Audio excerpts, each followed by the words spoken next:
নমস্কার বন্ধুরা, কেমন আছেন সকলে? আশা করি সকলে খুব ভালো আছেন। আমিও খুব ভালো আছি। চুইটি কিচেন অ্যান্ড ব্লগে আপনাদের সকলকে স্বাগত। আজ আমি একটা সবজি রেসিপি দেখাবো। পুঁটি মাছ দিয়ে পালং শাক এবং আলু দিয়ে একটা দারুণ মজার রেসিপি। তো বন্ধুরা, আমি প্রথমেই কড়াইতে তেল দেওয়ার পরে পুঁটি মাছগুলো খুব সুন্দর করে ভেজে নেব। লাল লাল করে আমাদেরকে ভেজে নিতে হবে পুঁটি মাছগুলো।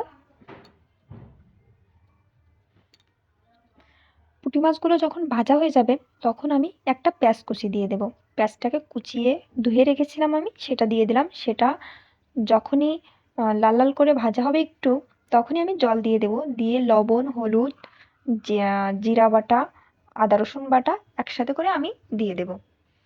দেওয়ার পরে কিছুক্ষণ ধরে একটু নাড়াচাড়া করে কষিয়ে নেব। তারপরে যখন তেলটা উপরে উঠে আসবে তখনই আমি কেটে রাখা আলু আর পালং শাকের ডাঁটাটা দিয়ে দেবো।